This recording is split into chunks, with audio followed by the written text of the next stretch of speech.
Bueno, vamos a continuar, mis amados hermanos, con nuestro estudio de el Evangelio de Juan. Hoy vamos a estar tocando los versículos 12 al 27. Dice así la palabra del Señor. Entonces la compañía de soldados, el tribuno y los alguaciles de los judíos prendieron a Jesús y le ataron y le llevaron primeramente a Anás, porque era suegro de Caifás, que era sumo sacerdote aquel año. Era Caifás el que había dado el consejo a los judíos de que convenía que un solo hombre muriese por el pueblo. Y seguían a Jesús, Simón Pedro y otro discípulo. Y este discípulo era conocido del sumo sacerdote y entró con Jesús al patio del sumo sacerdote, mas Pedro estaba afuera a la puerta. Salió pues el discípulo que era conocido del sumo sacerdote y habló a la portera e hizo entrar a Pedro. Entonces la criada portera dijo a Pedro, ¿no eres tú también de los discípulos de este hombre? Dijo él, no lo soy. Y estaban en pie los siervos y los alguaciles que habían encendido un fuego, porque hacía frío, y se calentaban, y también con ellos estaba Pedro en pie calentándose. Y el sumo sacerdote preguntó a Jesús acerca de sus discípulos y de su doctrina. Jesús le respondió, yo públicamente he hablado al mundo.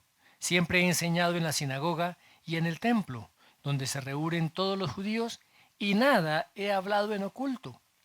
¿Por qué me preguntas a mí? Pregunta a los que han oído, ¿qué les haya yo hablado? Y he aquí ellos saben lo que yo he dicho. Cuando Jesús hubo dicho esto, uno de los alguaciles que estaba allí le dio una bofetada diciendo, ¿así respondes al sumo sacerdote? Jesús le respondió, si he hablado mal, testifica en qué está mal. Y si bien, ¿por qué me golpeas? Anás entonces le envió atado a Caifás el sumo sacerdote. Estaba pues Pedro en pie calentándose y le dijeron, ¿no eres tú de sus discípulos? Él negó y dijo, no lo soy. Uno de los siervos del sumo sacerdote, pariente de aquel a quien Pedro había cortado la oreja, le dijo, ¿no te vi yo en el huerto con él? Negó Pedro otra vez y enseguida cantó el gallo. Fijémonos cómo Juan, a través de su evangelio, él manifiesta la majestad y la gloria del Señor Jesucristo. Desde el mismo prólogo del evangelio, él habla eh, de que el Señor Jesús tiene una íntima comunión con el Padre, de que ese verbo que se hace carne revela y manifiesta la gloria de Dios. Eh, Juan el Bautista también reconoció que el Señor Jesucristo era mayor que él. Y recuerdan lo que la palabra dice con respecto a Juan el Bautista. Dice que no hay hasta ahora otro hombre que sea más grande que Juan. Pero llegó el Señor Jesucristo. De igual manera, Juan también registra la omnisciencia de el Señor Jesucristo, su vida sin pecado, la eternidad de Él, su unión con el Padre, todas las señales, los prodigios que Él realizó como señal de que era el Mesías. Ahora, en este relato que hace el apóstol Juan, aquí en cuanto a la traición y el arresto del Señor Jesús, él describe la valentía del Señor Jesús como lo vimos en la ocasión anterior, cómo él tenía el dominio completo de la situación. Y en este pasaje vemos cómo el Señor está ya custodiado por sus enemigos y está iniciando el juicio que se entabla contra su vida. Eh, pero aunque estas circunstancias para una persona común y corriente puedan ser unas circunstancias difíciles, unas circunstancias degradantes, de igual manera Juan sigue exaltándolo a él. Eh, y aquí hay algo bien interesante. Aquí hay una combinación, por decirlo así, de dos situaciones bien interesantes que ocurren tanto al mismo tiempo y en el mismo lugar. Eh, se manifiesta aquí en lo que vamos nosotros a ver hoy la gloria del Señor Jesucristo, pero también se va a manifestar la pecaminosidad del hombre. Se contrasta aquí la fidelidad de el Señor Jesús con la infidelidad de un hombre, en este caso del apóstol Pedro. Se contrasta la valentía de el Señor Jesús ante estas autoridades religiosas con la cobardía de Pedro.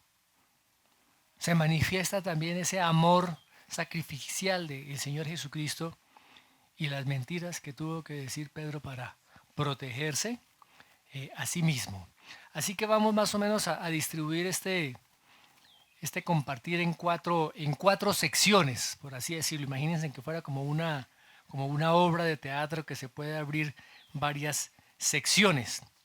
Y la primera pues es el juicio del Señor Jesús, el inicio de ese juicio de Jesús. Miremos los versículos 12 al 14.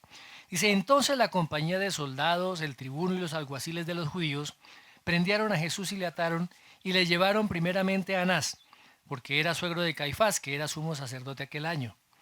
Era Caifás el que había dado el consejo a los judíos de que convenía que un solo hombre muriese por el pueblo. Como compartimos la vez anterior, hay algunos autores que afirman que esta compañía de soldados y alguaciles pertenecían solamente al templo, pero hay otros que afirman que la compañía de soldados era un destacamento también de las fuerzas militares romanas. Pero independientemente de esa situación, el Señor Jesucristo fue arrestado, ¿cierto? Fue arrestado, fue atado. Después de que el Señor Jesucristo se presenta allí ante estas personas que vienen a detenerlo, y Él manifiesta su nombre y todos caen al piso cuando Él declara ser el yo soy, y cuando Pedro corta la oreja de Malco y el Señor sana la oreja de Malco. Fíjese que todas estas personas que venían aquí no se les dio nada ver las maravillas, el milagro que el Señor hizo y el poder de su gloria manifestado en ese momento. Se ve en ellos una torpeza, una terquedad, que es lo que hace el pecado en la vida de las personas. Los vuelve tercos, necios, sus mentes viviendo en oscuridad, sus corazones totalmente endurecidos.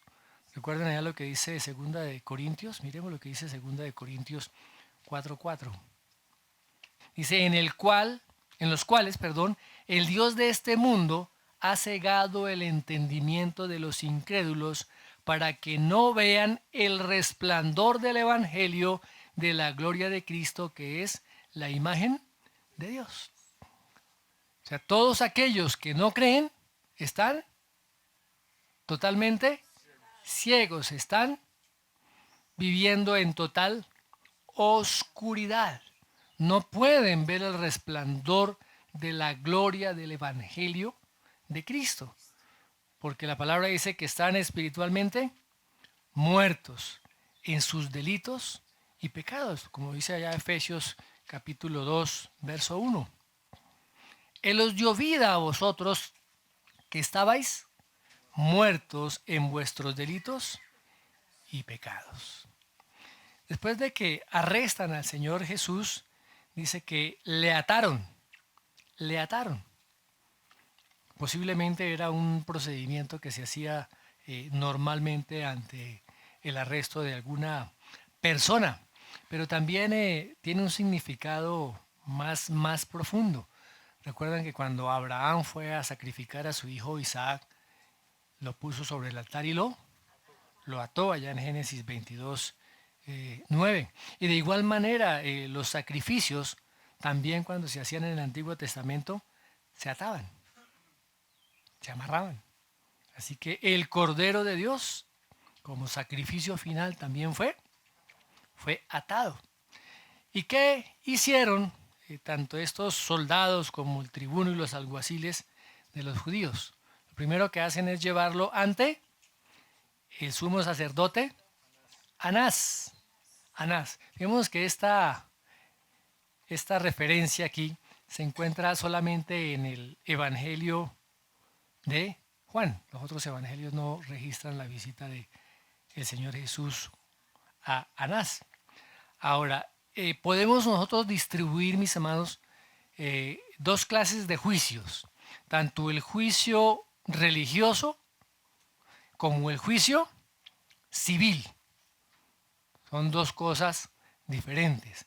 El juicio religioso, al cual estaba en cabeza del sumo sacerdote y el Sanedrín, y el juicio civil de las autoridades civiles, en este caso, Pilato, ¿sí?, y Herodes.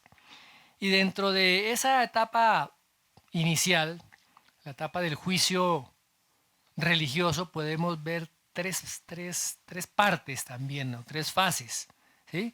La primera es cuando el Señor Jesucristo es llevado ante el sumo sacerdote Anás. La segunda, cuando es llevado ante el sumo sacerdote Caifás, ¿sí?, y ahí estaba reunido también el Sanedrín. Y la tercera es cuando ya amanece, ese viernes santo que llamamos. La tercera, cuando ya las autoridades religiosas confirmaron la decisión que habían hecho la noche anterior, ¿sí? Y también el juicio civil lo podemos distribuir en tres fases. La primera, cuando el Señor Jesucristo es remitido a Pilato, ¿sí? Pilato lo manda a ¿dónde? Herodes, y Herodes luego lo devuelve ante Pilato. ¿Queda claro esa parte? Para que podamos entender más o menos cómo se desarrolló ese día, ese juicio en contra de el Señor Jesús. Ahora, Anás ya no era sumo sacerdote en ese momento, pero era un hombre que tenía una jerarquía y un poder bastante grande allí en Israel, ¿sí? Eh, Anás fue destituido por el procurador Valerio Grato. Él lo destituyó. Y él fue sacerdote entre los años sexto y 15 después de Cristo. Recuerden que los sacerdotes o los sumos sacerdotes, ellos oficiaban hasta el momento en que ellos morían. Pero aquí las autoridades romanas quitaban y ponían al que ellos querían, ¿sí? A pesar de que estaba ya destituido, se seguía llamando sumo sacerdote. Ahora, había muchos judíos que estaban resentidos por esas atribuciones que se había tomado Roma en esa parte religiosa, y muchos seguían considerando a Anás como el sumo sacerdote. O sea, a Anás, estamos hablando de Anás, que era suegro de Caifás. Muy bien. Ahora, después de que Valerio Grato lo destituye, eh, los 5 hijos de Anás después fueron sacerdotes, sumos sacerdotes. Incluso también un nieto, sacerdote generalmente por un año. Y Caifás, el suegro, el yerno de Anás, fue el que más tiempo estuvo ministrando como sumo sacerdote. Muy bien. Anás era un hombre orgulloso, Anás era un hombre ambicioso, Anás era un hombre avaro. La mayoría de los ingresos que él percibía los recibía con respecto a las concesiones que él había hecho en el templo. En el templo tenían un negocio, que era la venta de los animales para el sacrificio. A veces la gente llevaba sus animales para presentarlos en el templo y en el templo eran rechazados esos animales. Entonces tenían que comprar los animales que vendían allí en el templo, los que estaban allí para la venta, a precios exagerados, supremamente costosos, pero esos animales sí los aprobaban. Y Caifás tenía parte en ese negocio. También se lucraba, se beneficiaba de los cambistas. Recuerden que en el templo solamente se podía pagar con las monedas judías. No se podía pagar con ningún otro tipo de moneda. Entonces el cambio, lo que hacen hoy las cajas de cambio.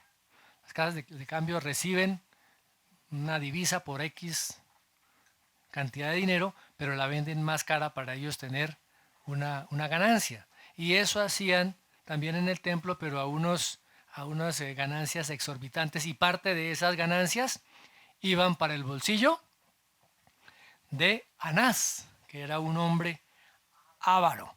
¿Sí? Y generalmente este patio externo, allí donde se hacían todos estos negocios, en esa época se conocía como el bazar de Anás. Ok. Ahora, Anás tenía un odio encarnizado por Jesús. ¿Por qué? Porque ya en dos ocasiones le había dañado su negocio. Cuando el Señor Jesús limpia el templo. Y lo llevaron primero a él, tal vez quería él jactarse de que eh, habían capturado a ese perturbador, a ese alborotador Galileo. Muy bien. Aquí Juan introduce una nota con respecto a Caifás, ¿cierto? Dice, era Caifás el que había dado el consejo a los judíos de que convenía que un solo hombre muriese por el pueblo. Recuerden que en el capítulo 11, ya lo habíamos visto en el verso 49 al 52, dice lo siguiente, dice, entonces Caifás, uno de ellos, sumo sacerdote aquel año, les dijo, vosotros no sabéis nada, ni pensáis que nos conviene que un solo hombre muera por el pueblo y no que toda la nación perezca. Esto no lo dijo por sí mismo, sino que como era el sumo sacerdote aquel año, profetizó que Jesús había de morir por la nación. Y no solamente por la nación, sino también para congregar en uno a los hijos de Dios que estaban dispersos. Así que José Caifás, así se llamaba, no se asuste José, se llama José Caifás. Él fue nombrado por, como les digo, por Valerio Grato como sumo sacerdote en el año 18 después de Cristo y estuvo oficiando en este ministerio hasta el año 36, donde fue destituido por los judíos. Muy bien. Miremos el segundo acto que se entrelaza aquí entre los versículos 15 al 18. Dice, y seguían a Jesús, Simón, Pedro y otro discípulo. Y este discípulo era conocido del sumo sacerdote y entró con Jesús al patio del sumo sacerdote.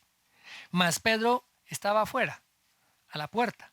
Salió pues el discípulo que era conocido del sumo sacerdote y habló a la portera e hizo entrar a Pedro. Entonces la criada portera dijo a Pedro, ¿no eres tú también de los discípulos de este hombre? Dijo él, no lo soy. Y estaban en pie los siervos y los alguaciles que habían encendido un fuego, porque hacía frío y se calentaban. Y también con ellos estaba Pedro, de pie calentándose. Al Pedro demostrar valentía, estaba envalentonado, ¿cierto? Cuando atacó e hirió a Malco. Después Pedro huyó junto con los demás discípulos en el momento del arresto de Jesús. Pero de alguna manera se las arregló para poder volver como en sí y comenzó a seguir a Jesús y a todo el combo que lo había arrestado. Pero Pedro no estaba solo, dice la palabra que estaba aquí con otro discípulo. Otro discípulo que también había controlado el miedo y comenzaron a seguir a Jesús. Hay algunos autores que dicen que el otro discípulo pudo haber sido José de Arimatea o Nicodemo, pero realmente no hay bases históricas para esto. Lo que sí se tiene más como común acuerdo, ese discípulo que se menciona en muchas ocasiones como el discípulo amado, ¿sí? El discípulo que ha estado muy cerca de Jesús, era pues Juan, aunque él no se menciona a sí mismo en el Evangelio de Juan, siempre se refiere al discípulo amado, ¿sí? Muy bien, o al discípulo a quien Jesús amaba, aunque también a Pedro en algunas partes se menciona también como discípulo amado. Ahora, Juan era pescador. Parece que el padre de Juan tenía una empresa pesquera. Y dice la palabra que Juan era conocido del sumo sacerdote. En un evangelio que se llama el Evangelio Apócrifo de los Hebreos, dice que Juan le llevaba pescado al sumo sacerdote. ¿Sí? Y parece que por eso era el conocimiento que todavía tenían tanto Juan como el sumo sacerdote de ellos. Y Juan trabajaba, pues, lógicamente para su papá en la empresa de pesca. También es posible que Juan, a través de su madre, que era Salomé, fuera de descendencia sacerdotal. Parece que Salomé era hermana de María la madre de Jesús. Y recuerden que María estaba emparentada también con Elizabeth, ¿sí? Con Elizabeth, descendiente también de David, y que también era de familia sacerdotal. Así que también Salomé pues también lo sería. Un historiador de la antigüedad que se llamaba Eusebio, él afirma que Juan fue sacerdote. Eso lo dice él. Muy. Independientemente de cualquiera que fuera el caso, la realidad era que Juan era conocido con el sumo sacerdote, ¿cierto? Y entraron con él al patio de la casa del sumo sacerdote. Pero Pedro no era conocido. ¿Y qué le tocó hacer a Pedro? Pues quedarse afuera. Es como cuando usted llega y a usted lo conocen allá en la... Sí, sí, siga, pero usted no lo conocemos acá, usted se queda afuera. ¿Sí le ha pasado? Bueno, a Pedro le pasó. Le tocó quedarse allí en la puerta. No sabemos si Juan hablaría con alguna autoridad ahí para permitir que entrara Pedro. Y sin embargo, él dice que él salió nuevamente y habló con la persona que estaba encargada de la puerta. ¿Sí? Y habló con la portera y esta mujer lo deja entrar a Pedro al patio de la casa del sumo sacerdote. A pesar de todo, Pedro venció el miedo y logró entrar al patio. Pero cuando entró, ¿qué sucedió? ¿Qué hizo la criada portera? ¿Qué le dijo a Pedro? ¿No eres tú también de los discípulos de ese hombre? O sea, lo cogió en frío, ¿no? En frío. Fíjese que aquí la pregunta va en un sentido negativo. Si es que como cuando usted lo invitan a una visita o llega usted a una visita y le dicen, ¿cierto que usted no quiere tomar café? ¿Usted qué dice? No, gracias. Aquí la portera le está diciendo, ¿no eres tú también de los discípulos de este hombre? ¿Y cómo contesta Pedro? No, no lo soy. No lo soy. Fíjese que Juan se sabía que Juan era discípulo de, de Jesús. Y él entró sin ningún problema y el otro, Pedro, seguro se Se asustó, dijo, no, si yo digo aquí, que soy aquí discípulo, hasta me pueden también matar, ¿no? Y él en ese momento niega ser discípulo del Señor Jesucristo. Muy bien. Ahora, ¿qué hizo? ¿Qué hizo Pedro? ¿Qué dice la palabra? Dice que estaban allí en el patio los siervos y los alguaciles de la guardia del templo, posiblemente aquellos mismos que habían arrestado al Señor Jesucristo. ¿Qué estaban haciendo? Dice que encendieron un fuego, encendieron una hoguera para calentarse. Parece que eran en las horas de la madrugada, donde estaba haciendo bastante frío. Dice que hacía frío y se calentaban. Fíjense que ahí se está manifestando algo que se vio, que el apóstol Juan lo vio de manera presencial, o sea, fue un testigo ocular. ¿Eh? ¿Qué hizo Pedro? Pues se acercó. Si él se hacía lejos, pues levantaba más sospechas. Él se acerca a estar allí con estas personas. Muy bien. Miremos aquí cómo se entremezcla ahora el juicio del Señor Jesús. Versículos 19 al 24. Y el sumo sacerdote preguntó a Jesús acerca de sus discípulos y de su doctrina. Jesús le respondió, yo públicamente he hablado al mundo. Siempre he enseñado en la sinagoga y en el templo, donde se reúnen todos los judíos, y nada he hablado en lo oculto. ¿Por qué me preguntas a mí? Pregunta a los que han oído. ¿Qué les haya yo hablado? He aquí, ellos saben lo que yo he dicho. Cuando Jesús hubo dicho esto, uno de los alguaciles que estaba allí le dio una bofetada diciendo, ¿así respondes al sumo sacerdote? Jesús le respondió, si he hablado mal, testifica en qué está el mal. Y si bien, ¿por qué me golpeas? Anás entonces le envió atado a Caifás, el sumo sacerdote. Este juicio que se inicia en esta escena realmente fue una farsa. ¿Por qué?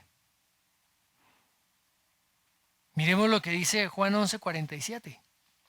Entonces los principales sacerdotes y los fariseos convocaron un concilio y decían, ¿qué haremos? Porque este hombre hace muchas señales.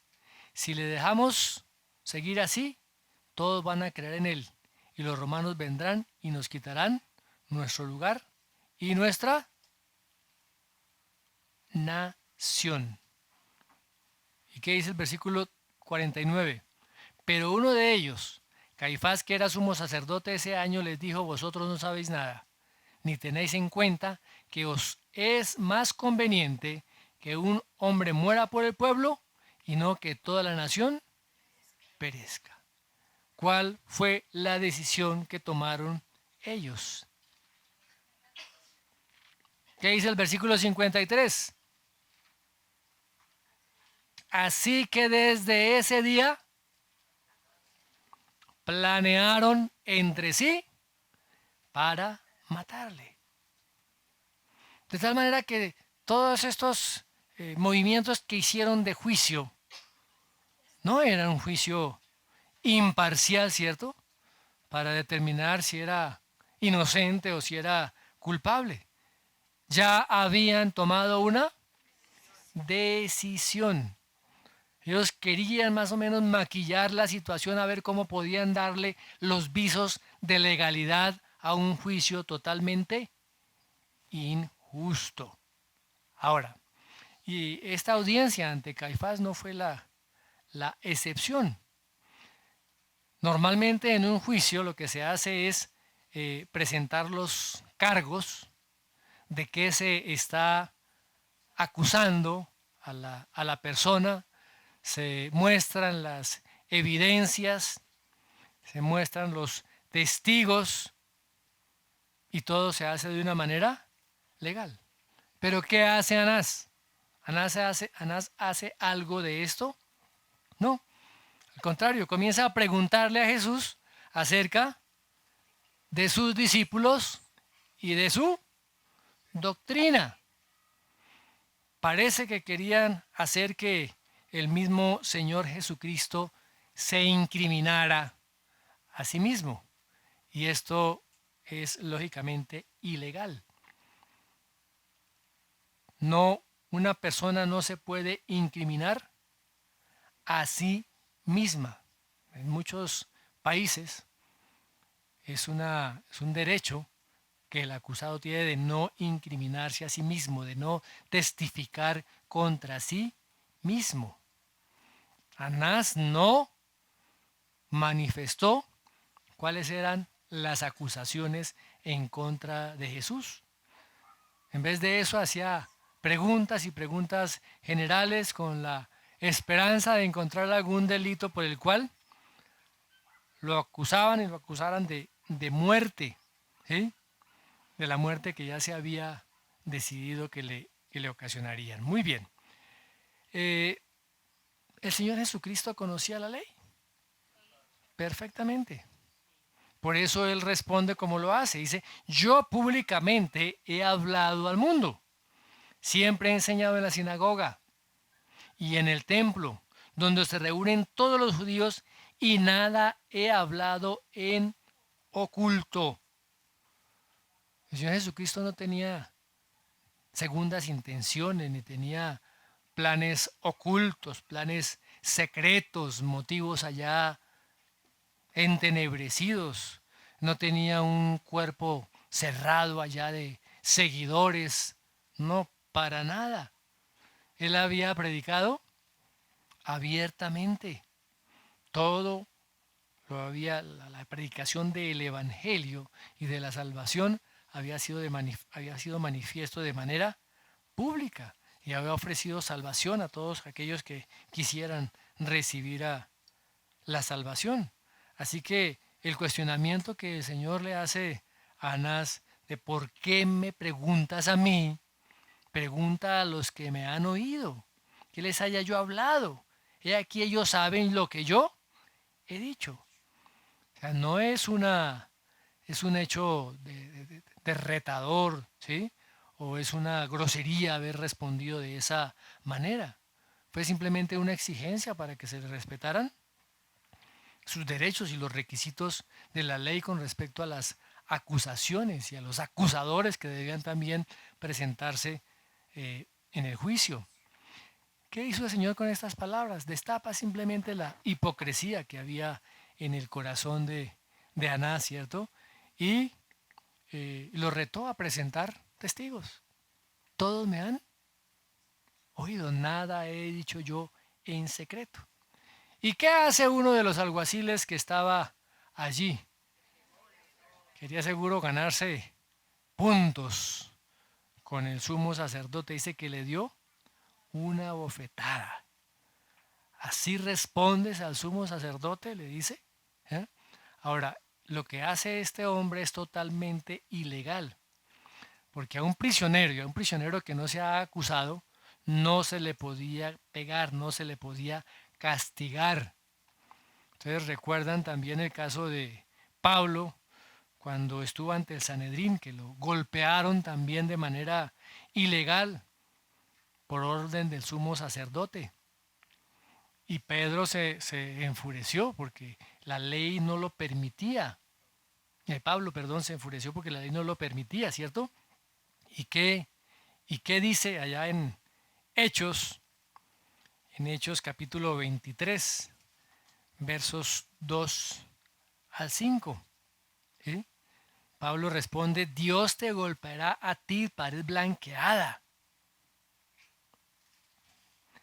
Y dice, ¿estás tú sentado para juzgarme conforme a la ley y quebrantando la ley me mandas golpear? Usted es la ley, representa la ley y aún así está violando la ley. Después de que uno de los presentes le dices, pero, oh, ¿por qué es el sumo sacerdote? Pablo se disculpa. ¿Mm? Pero de todas maneras estaba violando la ley. Ahora el Señor Jesucristo mantuvo una calma impresionante. La palabra dice que cuando lo maldecían, Él no respondía con maldición, que cuando padecía no amenazaba, sino que encomendaba la causa al que juzga, justamente como lo dice Primera de Pedro 2:23. Ahora, ¿qué responde el Señor Jesús? Si he hablado mal, testifica en qué está el mal. Y si bien, ¿por qué me golpeas? Fíjese que la lógica que el Señor Jesús pone aquí es totalmente clara, ¿no? Totalmente impecable. ¿Sí? Hay un procedimiento legal que están haciendo mal.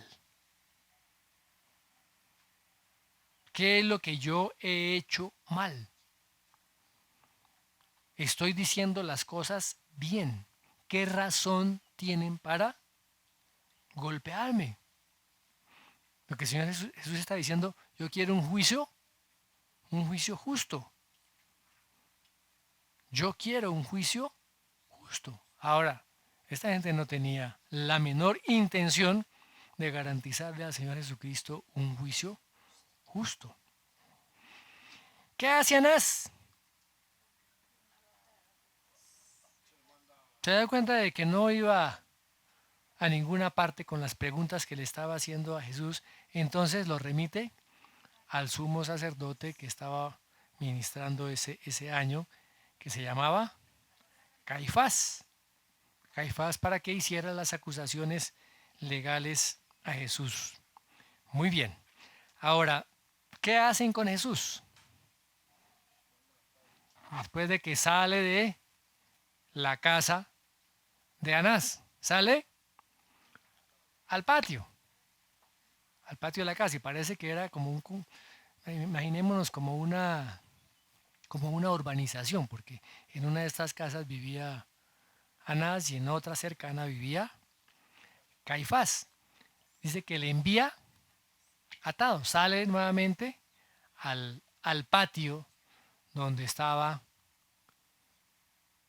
Pedro, donde estaban los alguaciles, y viene ya la siguiente sección, el versículo 25 al 27. Fíjense cómo las hacemos el Señor Jesús y luego viene Pedro. Viene nuevamente el juicio del Señor Jesús y ahora nuevamente Pedro. Dice, estaba pues Pedro en pie calentándose y le dijeron, ¿no eres tú de sus discípulos? Él negó y dijo, no lo soy. Uno de los siervos del sumo sacerdote, pariente de aquel a quien Pedro había cortado la oreja, le dijo, ¿no te vi yo en el huerto con él? Pedro negó otra vez y enseguida cantó el gallo. Mientras el Señor Jesucristo estaba siendo interrogado por Anás, los que estaban allí en la hoguera con Pedro estaban interrogando a Pedro, todos aquellos que estaban allí en pie calentándose. ¿Y qué le preguntan? ¿Qué le dicen? ¿No eres tú de sus discípulos? Tuvo la oportunidad de decir, no, yo sí soy de sus discípulos. Tuvo la oportunidad de reivindicarse, de ser valiente y sincero. ¿Y qué hizo? Él negó y dijo, no lo soy. Nuevamente lo niega. Y estas preguntas despertaron cierta sospecha, dice en uno de los siervos del sumo sacerdote. O sea, tras de que la situación está color de hormiga ya, ¿sí? Y fuera eso ahora, el pariente de Malco, aquel a que Pedro le había cortado la oreja allí en Getsemaní, lo cuestiona. Yo te vi. ¿No te vi yo en el huerto con él? Bueno, posiblemente no era un acto de criminalidad ser discípulo del Señor Jesucristo, pero atacar a un hombre con la espada sí era un acto criminal. ¿Qué pudo pensar Pedro en ese momento? Si digo que sí me van a detener y mi vida corre peligro. ¿Y qué dijo Pedro? Pedro negó radicalmente, por tercera vez, conocer algo del Señor Jesucristo. Lo negó. Fíjese que ese drama entrelazado, ¿cierto? Del Señor Jesucristo siendo juzgado y Pedro negándolo. ¿Qué sucede cuando por tercera vez Pedro niega al Señor Jesucristo? Cantó el gallo. Y miren lo que dice Lucas 22:61. Entonces el Señor se volvió y miró a Pedro. El que ambos estaban en el patio porque acababan de sacar a Jesús. Y recordó Pedro la palabra del Señor, como le había dicho, antes que el gallo cante hoy, me negarás 3 veces. ¿Qué hizo Pedro? ¿Qué hizo Pedro? ¿Qué dice el verso 62?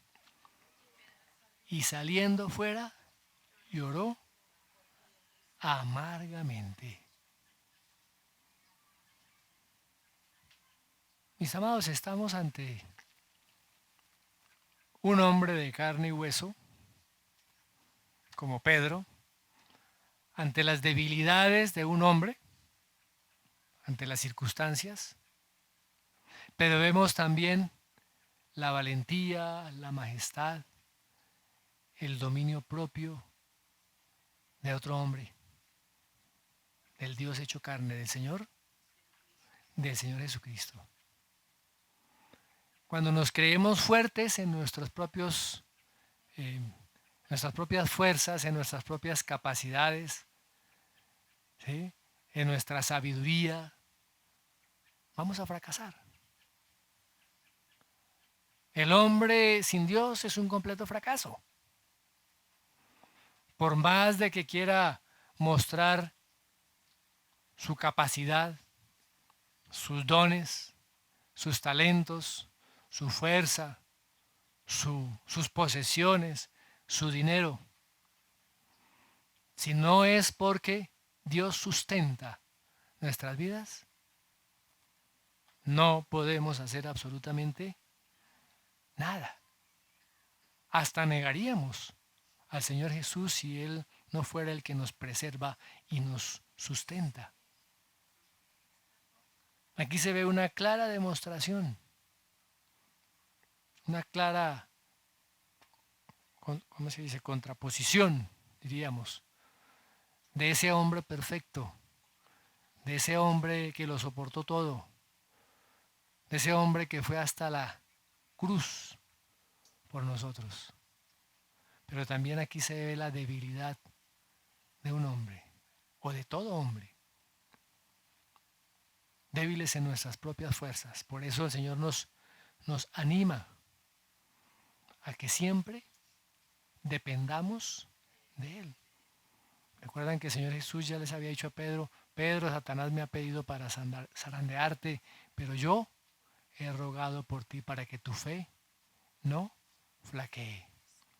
Y el Señor Jesucristo está allí a la derecha del Padre intercediendo por cada uno de nosotros para que nuestra fe no flaquee, para que en medio de la prueba, para que en medio de la tribulación, para que en medio de los conflictos, de la enfermedad y de infinidad de situaciones podamos mantenernos firmes en Cristo, fortaleceos en el Señor y en el poder de su fuerza. Es en el poder de la fuerza del Señor que podemos vencer. No va a ser con nuestras fuerzas humanas, no va a ser con nuestras capacidades